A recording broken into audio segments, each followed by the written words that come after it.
Jack Miller wiped sweat from his forehead as he checked the mining colony's production numbers on his tablet. Another good month for Proxima Base. The human settlement had been thriving for nearly 10 years now, despite the constant shadow of the Valaxian Confederacy looming over them. He looked up from his workstation toward the window that showed the reddish landscape of Proxima Centauri b outside. "Daddy!" The voice made Jack turn with a smile. 8-year-old Lily ran into his office, her brown pigtails bouncing with each step. She wore her favorite blue jumpsuit with patches from each colony section sewn on by her mother. "What are you doing here, Pumpkin? Shouldn't you be in class?" Jack asked, lifting her up. "Mrs. Jones let us out early because of the party. Mom said I could come find you." Lily's eyes were bright with excitement. "Is it true aliens are coming today?" Jack nodded.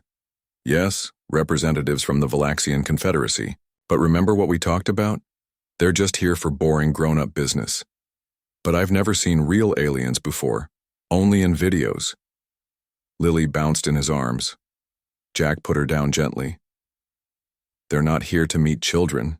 They're here to check our mining permits and make sure we're following their rules." He tried to keep the bitterness from his voice. Humans had settled this planet first, but the Valaxians claimed ownership of the entire star system, through ancient rights no human court recognized. "Can I at least watch from somewhere? Please?" Lily begged, using the wide-eyed look that usually melted her father's resolve. Jack sighed. "You can watch from the observation deck with Mom, but you have to stay quiet and not draw attention. The Valaxians can be difficult." Lily made a zipping motion across her lips. "Promise." The colony warning system chimed, announcing an approaching ship. Jack's comm unit buzzed. "Miller here. Jack, the Valaxian ship Sundering Claw is requesting permission to dock," said Ben Cooper, the colony's security chief. "They're sending down more guards than agreed upon." "How many?" 12 instead of the 4 we approved." Jack frowned. "That's not what we discussed with their ambassador. Let them know we can only accommodate 6 for security reasons." "Already did. They're insisting. Say it's standard procedure for human colonies with our population size." Jack checked the time. The colony's 10th anniversary celebration was set to begin in 3 hours. Having armed Valaxians stomping around would dampen the mood, but refusing them could create diplomatic problems. "Fine. But I want our security doubled around the landing area, and make sure everyone knows to be on their best behavior." "Will do. Cooper out." Jack looked down at Lily, who was pretending not to listen, while examining the model spaceship on his desk. "Change of plans, sweetie. I need you to find Mom at the hydroponics bay and stay with her until I call, okay?" Lily's face fell, but she nodded. "Okay, Daddy." Jack watched her leave, a strange feeling of unease settling in his stomach. The Valaxian shuttle landed precisely at noon. Jack stood at the reception area with the colony's small leadership team, watching as the alien vessel settled onto the landing pad with surprising grace for its bulky design. The Valaxians emerged one by one, their tall gray-blue frames covered in ceremonial armor. Each carried what they called a peace staff, a weapon that functioned as both a status symbol and a very deadly energy weapon.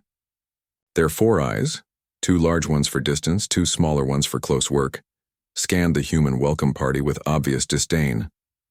High Enforcer Kraz Tur stepped forward, standing at least 2 feet taller than Jack. His translator device clicked as he spoke. "Administrator Miller, the Valaxian Confederacy extends greetings and reminds you of your status as permitted occupants of this territory." Jack forced a smile. "High Enforcer, welcome to Proxima Base. We're celebrating our 10th year of peaceful operation today. Yes, 10 years of resource extraction from Confederacy space. That is precisely why we are here for a full inspection. Your mining quotas seem excessive for your reported population." Jack felt his jaw tighten. The accusation was clear. The Valaxians suspected humans of hiding production or possibly military activity. "We have nothing to hide, High Enforcer. Our records are open for inspection as always." The diplomatic tension was interrupted by a commotion near the colony's main hall. Jack turned to see Susan, his wife, arguing with another colonist. And, beside her, Jack's heart skipped, stood Lily, who had clearly not gone to the hydroponics bay as instructed. The Valaxian guards immediately raised their staffs, a programmed response to unexpected movement. "Stand down," Jack called to everyone. "It's just my wife and daughter." Krastur's upper eyes narrowed. "You bring children to a diplomatic reception?" "She wasn't supposed to be here," Jack said quickly. "Lily, go with Mom now." But Lily, seeing the aliens for the first time, was frozen in fascination. She took a hesitant step forward, her hand raised in what she thought was the proper greeting gesture she'd seen in educational videos. "Hello," she said, her voice small but clear in the sudden silence. "I'm Lily Miller. Welcome to our home." What happened next occurred so quickly that witnesses would later disagree on the exact sequence. One of the Valaxian guards positioned behind Krastur raised his staff. Another guard shouted something in their native language. A human security officer reached for his sidearm. Then came the flash of energy discharge. The blast hit the ground, first sending up a spray of concrete. The second shot went wide. The third, whether by intent or terrible accident, struck Lily squarely in the chest. Time seemed to stop. Lily looked down at herself in confusion, a small charred hole in her blue jumpsuit. Then she collapsed. "Lily!" Susan's scream cut through the chaos as she ran forward. Jack was already there, gathering his daughter's small body in his arms. Her eyes were open but unseeing. Where her heart should have been beating was only ruined flesh. "Medic!" Jack's voice broke as he cradled Lily. "Someone get a medic." But the colony doctor, arriving moments later, could only shake her head. The Valaxian energy weapon had done its work with terrible efficiency. In the stunned silence that followed, Krastur stepped forward. His translator clicked as he addressed the humans. "This is an unfortunate incident. The guard responsible perceived a threat where there was none. Such collateral effects are regrettable but sometimes unavoidable in security operations." Jack looked up, his daughter's blood on his hands, his mind unable to process the casual dismissal of her life. "She was 8 years old," he whispered. "Nevertheless," Krastur continued, "we must proceed with our inspection.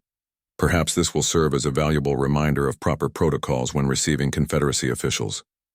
The recording devices around the landing area captured everything. Lily's innocent greeting, her fall, and the High Enforcer's cold response. Within hours, the footage would be transmitted to Earth. Within days, it would be seen by billions of humans across settled space. And with it would come a rage unlike anything the galaxy had ever witnessed. Susan Miller sat motionless in the colony's medical bay, her eyes fixed on nothing. Jack stood beside her, his hand on her shoulder. Neither had spoken in hours. Lily's body lay covered by a white sheet on the examination table. The colony doctor had cleaned her up, but nothing could erase the reality of what had happened. Outside, the situation was spiraling. The Valaxian delegation had retreated to their ship after completing a rushed inspection. They claimed diplomatic immunity and refused to surrender the guard who had fired the shot. High Enforcer Krastur sent a final message before their departure. The Confederacy regrets this mishap, but maintains no formal violation of protocol occurred. Ben Cooper entered the medical bay, his face grim. "Jack, we just got word. The Valaxians are leaving orbit." Jack didn't turn around. "Let them go." "But I said let them go." Jack's voice was empty of emotion. "We've sent the recordings?" "Yes. Full transmission to Earth Command, Mars Colony, and all 7 outer settlements. Unedited footage from 6 different angles. The feeds went live about an hour ago." Susan spoke for the first time since they had brought Lily in. "They need to see her face. The whole galaxy needs to see her face." She looked up at Ben. "Send her school picture. The one from last month." Ben nodded. "Already did." Jack finally turned. "What's the colony's status?" "Everyone's in shock. Some want to attack the Valaxian ship. I've doubled the guard on the weapons locker." Ben hesitated. "We've received over 3,000 messages from Earth and the colonies in the last 30 minutes. News is spreading fast." What kind of messages? Jack asked. Condolences, outrage, promises. Ben handed Jack a tablet. You should see this one. The message was from Admiral Eleanor Wright, Supreme Commander of Earth's Combined Defense Forces. The death of Lily Miller will not go unanswered. Hold your position. Help is coming. Thousands of light years away, the United Earth Council had convened an emergency session. The council chamber, normally a place of measured debate and political maneuvering, was unnaturally silent as the final moments of Lily Miller's life played on the massive display screen. When the recording ended, no one spoke for several long seconds. Admiral Wright stood at the podium, her uniform crisp, her gray hair pulled back severely. The footage has been verified as authentic by 3 independent sources. There was no provocation, no threat. A child greeted visitors to her home and was killed for it. President Alan Garcia rose from his seat.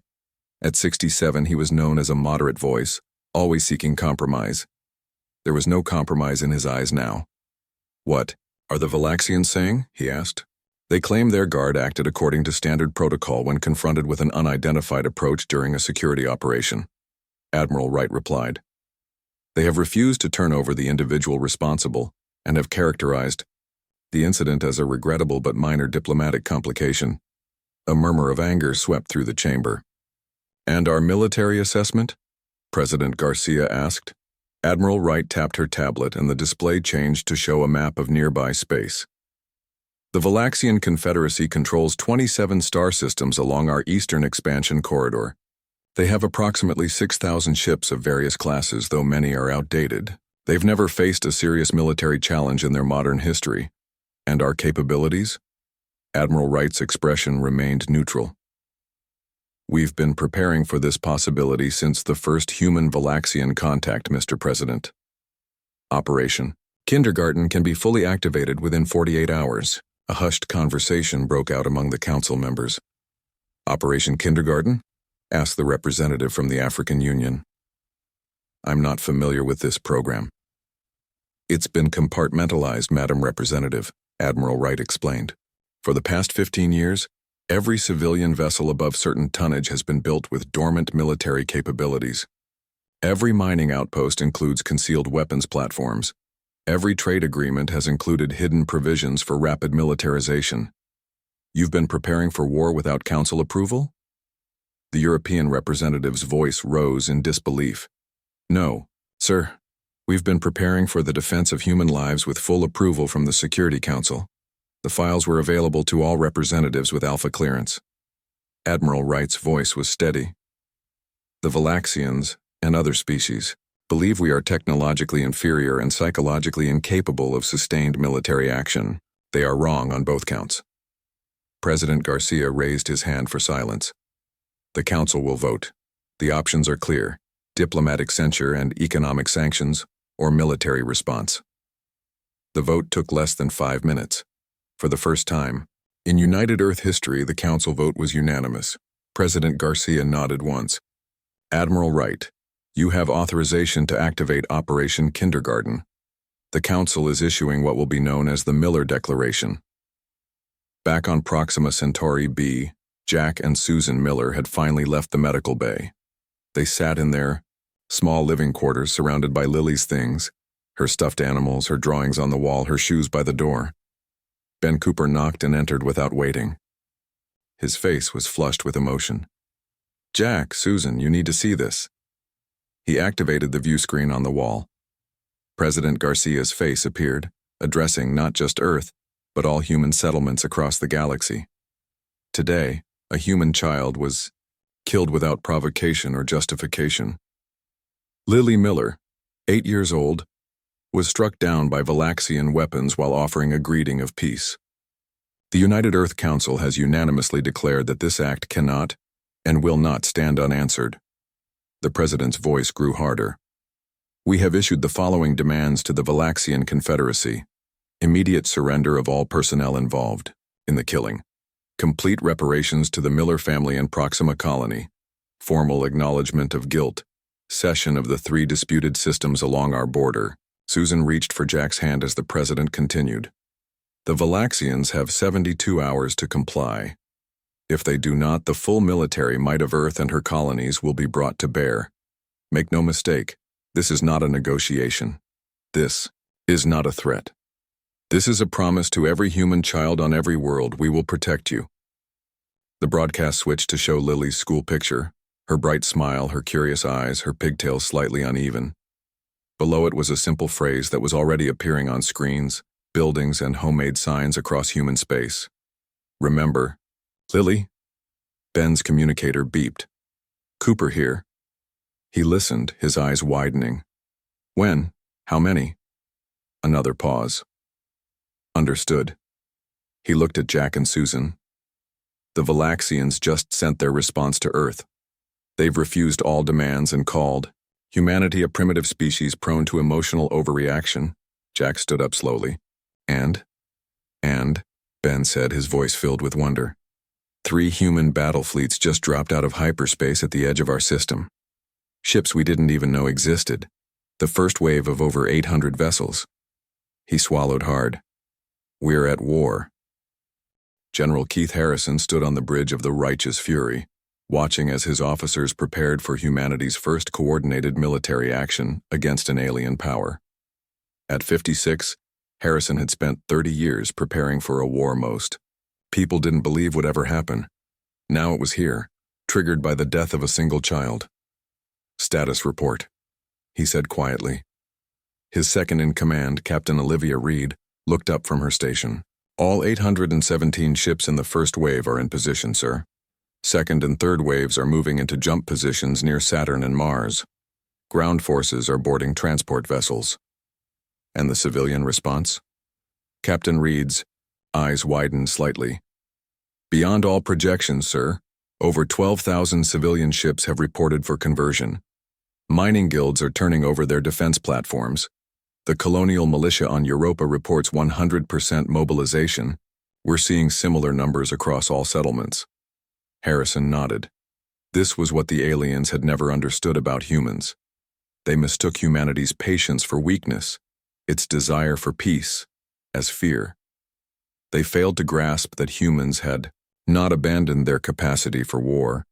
They had simply chosen not to use it until absolutely necessary. Until someone killed a child. The Valaxian response? Still dismissive, sir.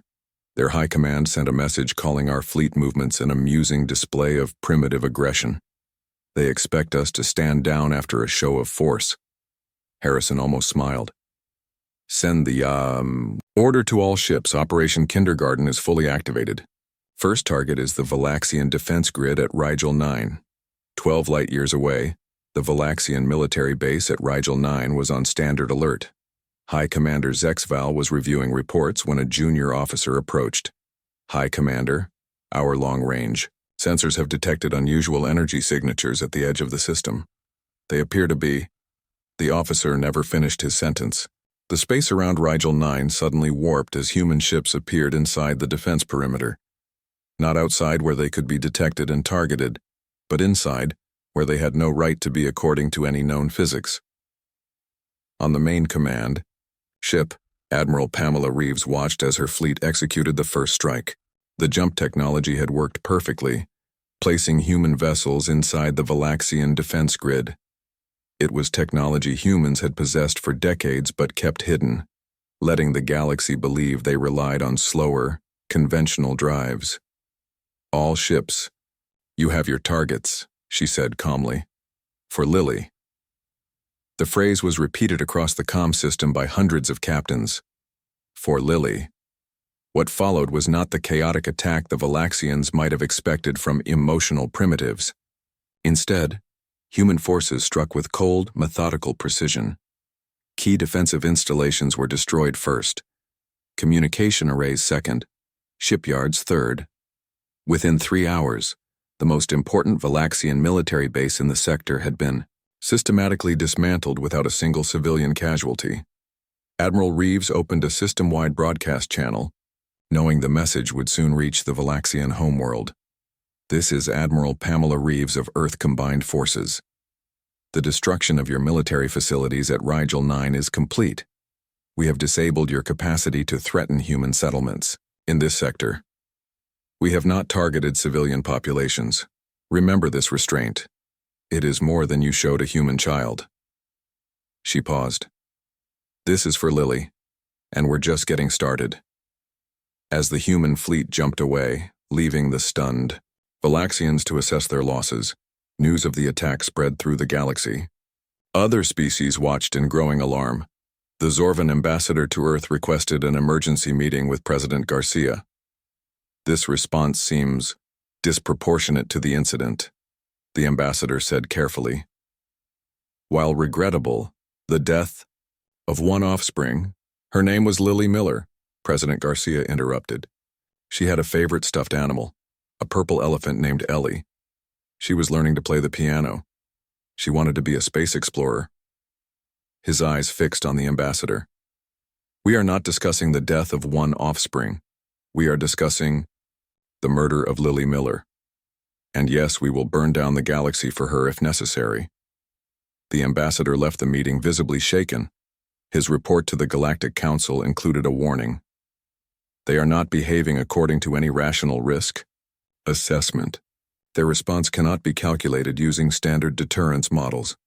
They appear willing to sacrifice everything over the death of a single child. Meanwhile, on the Valaxian homeworld, the High Council gathered in emergency session. The destruction of Rigel 9, their most advanced military installation, had shocked them to their core. "How did they get past our sensors?" demanded Council Elder Vreknar. "How did they know the exact layout of our defensive grid?" The military representative had no answers. "They have been hiding capabilities, Elder. For how long, we cannot say. And their production capabilities. How have they assembled such a fleet without our knowledge?" Again, no answers. A junior counselor spoke up. "Perhaps we should consider meeting their demands. The loss of 3 border systems is preferable to continued conflict." Elder Reknar slammed his appendage on the table. "The Valaxian Confederacy does not surrender to lesser species. We have ruled this sector for 1,000 years.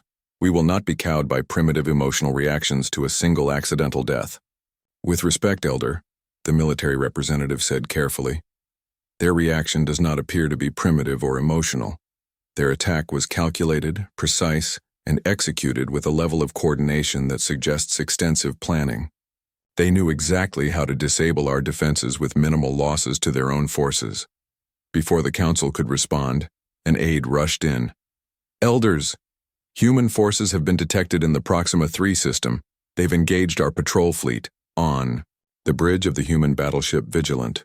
Commander Sam Hudson watched as his forces surrounded the Valaxian patrol fleet.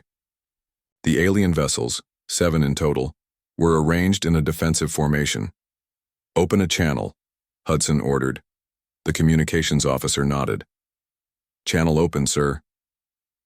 "Valaxian vessels, this is Commander Hudson of Earth Combined Forces. We have identified your lead ship as the Sundering Claw, the vessel involved in the killing of Lily Miller. You are ordered to power down your weapons and prepare to be boarded." The Valaxian response came quickly. "Human vessels, this is High Enforcer Krastur. We do not recognize your authority in this sector. Stand down or be destroyed." "Commander," Hudson's expression didn't change. "All ships, target engines, and weapon systems only. Disable, do not destroy." He paused. "High Enforcer Krastur is to be taken alive. He has a date with justice." As human forces moved in, the Sundering Claw attempted to jump to faster than light speed. It never got the chance. Targeted energy weapons disabled its engines with surgical precision. Within minutes, the outcome was clear. 6 Valaxian ships disabled, 1 attempting to flee. The fleeing vessel was quickly caught in a tractor beam. "Boarding teams, move in," Commander Hudson ordered. "Remember your training. These are the individuals responsible for Lily's death. But we are not them. We do not kill without cause or purpose. Bring them in to face justice." As human Marines boarded the Sundering Claw, they found High Enforcer Krastur attempting to erase the ship's data cores. He was captured without resistance, his 4 eyes wide with disbelief. How? He asked as human soldiers secured him. How did you find us so quickly? The Marine sergeant leaned close. We've been tracking every Valaxian ship that enters human space for the past decade. We knew exactly where you were. She checked the restraints. Lily Miller was my friend's niece. I watched her take her first steps. And now, I get to bring in the creature who dismissed her death as unfortunate collateral damage. The universe has a strange sense of justice, doesn't it? The news of High Enforcer Krastur's capture spread across human space within hours. On Proxima Centauri B, Jack and Susan Miller watched the footage of the Valaxian being led off the human vessel in restraints. Susan's face showed no joy, only a hollow exhaustion. Nothing would bring Lily back. They want us to attend the trial, Jack said quietly. Earth Central says it's important that we're there. Susan stared at the screen. Will it change anything? Will it make any of this make sense? Jack had no answer. The colony around them had transformed in the week since Lily's death. Military vessels now patrolled the system. The mining operations had been converted to produce materials for the war effort. And in the small park where Lily used to play, colonists had built a memorial garden. Her picture stood at its center, surrounded by flowers from a dozen human worlds. On Earth, President Garcia met with his war council. The large display in the underground command center showed the current positions of human forces across the galaxy. Hundreds of ships were marked in blue, advancing into Valaxian space with a speed that had shocked even Earth's military planners. The Valaxian Home Defense Fleet is gathering at Centaura Prime, reported Admiral Wright. They've pulled forces from 3 sectors to create a blockade. We estimate nearly 2,000 ships. And our forces in that sector? President Garcia asked. First and third fleets are on approach. Approximately 1,200 ships with 400 more no more than 6 hours behind. The president nodded. The Valaxians still believe they have the advantage? Yes, sir. Their intelligence hasn't caught up to reality yet. They don't understand how we've hidden our true capabilities for so long. General Harrison stepped forward. We should discuss our next move, Mr. President. The Valaxians expect us to attack their blockade head-on. It's what their military doctrine would dictate. And what do you suggest instead? General Harrison smiled thinly. Something they won't expect. Something that will end this war quickly with minimal casualties on both sides. At Centaura Prime, the Valaxian Home Defense Fleet formed an impressive sight. Nearly 2,000 warships arranged in their traditional 3-layer defense pattern, a formation that had served them well for centuries.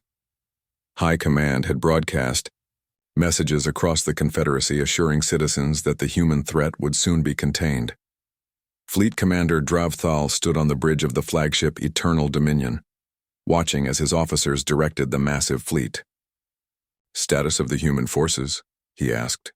Still approaching, Commander. Their numbers are significant but not overwhelming. We estimate their arrival in 8 standard hours. Dravthal nodded with satisfaction. The humans had achieved surprise. With their first attacks, but now the full might of the Valaxian Confederacy was assembled.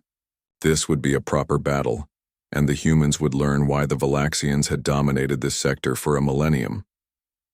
Commander, a junior officer's voice broke through his thoughts. We're detecting spatial distortions behind our formation. Dravthal turned sharply. Behind us, verify. Confirmed, sir. Multiple distortions, they're jumping in directly behind our rear defensive layer. Before Dravthal could issue orders, space itself seemed to tear open. Not at the edge of the system where ships normally entered from hyperspace, but directly behind the Valaxian formation.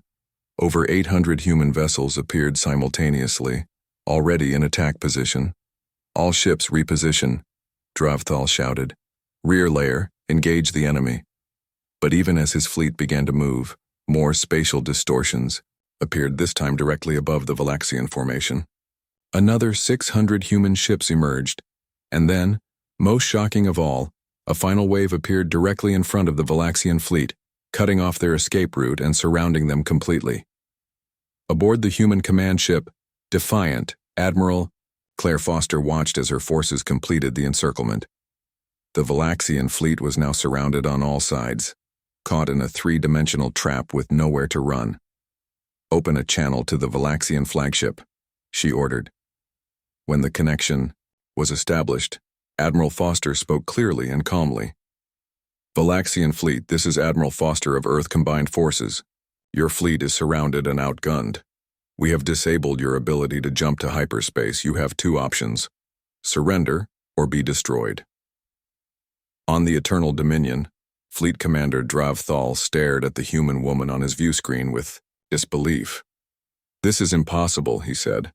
"No fleet can coordinate jumps with this precision. No technology allows for hyperspace interdiction." Admiral Foster's expression remained neutral. "Your understanding of our capabilities has been incomplete, Commander. We've allowed you to believe what you wish to believe. That time is over." Dravthal drew himself up to his full height. "The Valaxian Confederacy does not surrender. Then you leave us no choice." Admiral Foster cut the transmission and turned to her weapons officer. "Target their engines and weapon systems only. We want to disable, not destroy." The battle that followed would later be studied in military academies across the galaxy. Human forces struck with a coordination that seemed impossible for any space fleet. Ships moved in perfect harmony, targeting key systems on the Valaxian vessels with surgical precision. The Valaxians fought bravely but were completely outmatched. Their ships were disabled one by one, weapons and engines destroyed while life support systems were carefully preserved. 3 hours after the battle began, Fleet Commander Dravthal faced the inevitable. Over 70% of his fleet had been disabled without a single ship being destroyed. The humans had deliberately avoided killing when they could have annihilated the entire Valaxian force. "Open a channel to the human admiral," he ordered, his voice heavy with defeat. "Admiral," Foster appeared on screen again. "Are you ready to surrender, Commander?" Dravthal lowered his four eyes in the Valaxian gesture of submission. The Valaxian Home Defense Fleet surrenders to Earth forces. News of the surrender reached Earth within hours. President Garcia addressed the United Earth Council, his face solemn despite the victory. "Today marks a turning point in this conflict. The capture of the Valaxian Home Defense Fleet demonstrates our military superiority beyond any doubt. But this was never about conquest or destruction. It was about justice for one child and security for all human children." He paused, looking at each council member. "The Valaxian High Council has requested peace talks. They are finally ready to meet our demands. But I ask the council, what should our response be?" The African Union representative stood. "We have proven our point. We should accept their surrender and end this before more lives are lost." Others nodded in agreement, but then Susan Miller's face appeared on the main screen. She had requested to address the council from Proxima Centauri B. "My daughter's name was Lily," she said, her voice steady despite her grief. "When she died, I wanted the galaxy to burn. I wanted revenge." She took a deep breath. But Lily wouldn't have wanted that. She was kind. She greeted strangers with a smile. The best way to honor her isn't through more violence. It's by creating a world where no other child dies as she did. The council chamber was silent when she finished. President Garcia nodded slowly. "We will accept the Valaxian surrender, but our terms remain non-negotiable. Justice will be served." The formal surrender ceremony took place 30 days after the battle at Centaura Prime. The human diplomatic vessel had been specially commissioned for the occasion and named Memory of Lily. Its sleek white hull stood out among the military ships that surrounded it. Inside the main conference room, representatives from 27 galactic nations gathered to witness the proceedings. The room was arranged in a circle, with the Earth delegation on one side and the Valaxian representatives on the other. Between them stood a small table with a simple document. Jack and Susan Miller sat with the Earth delegation. They had debated whether to attend, but in the end, they felt they needed to see this through for Lily. Susan wore a blue dress, Lily's favorite color. Jack held her hand tightly. President Garcia entered with Admiral Wright and General Harrison. On the Valaxian side, Supreme Commander Dravthal arrived with what remained of the Valaxian leadership. Their usual ornate armor was absent, replaced by simple gray robes, the traditional Valaxian symbol of defeat. The Zorvan ambassador, serving as neutral mediator, stepped to the center of the room. We gather today to formalize the end of hostilities between Earth and the Valaxian Confederacy.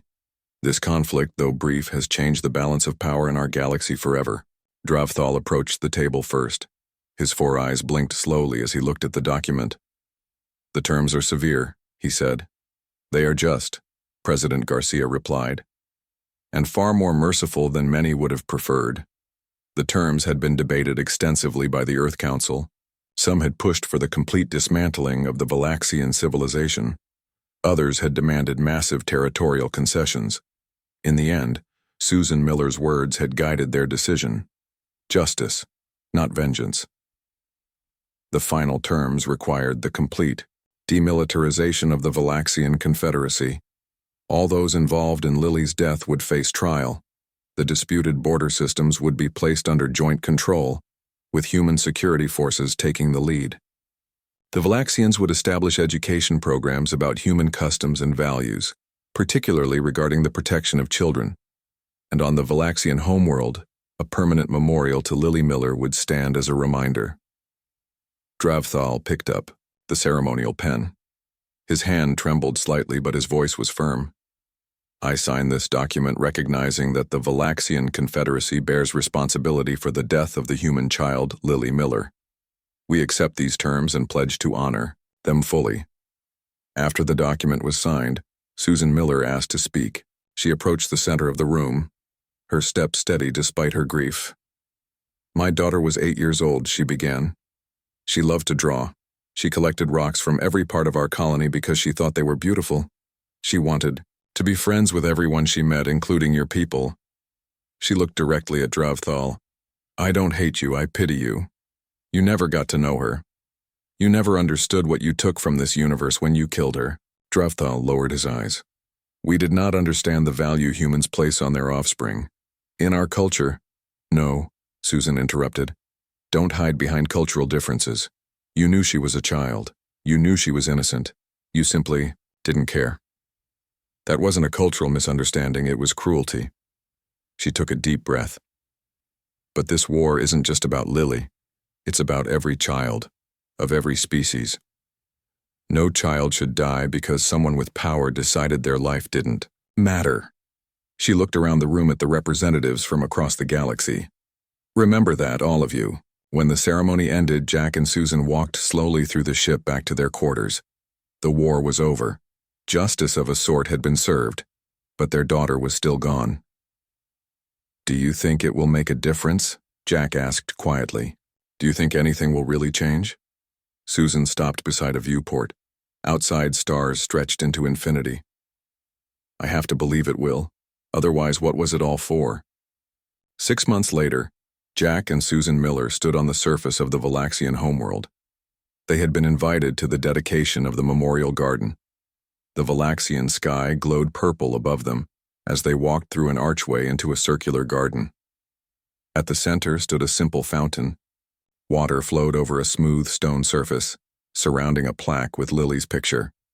The inscription was written in both human and Valaxian script. "Lily Miller, age 8. Beloved daughter of humanity. May her memory teach us all that the value of a child transcends all borders, all species, all differences." Young Valaxians moved through the garden, guided by their teachers.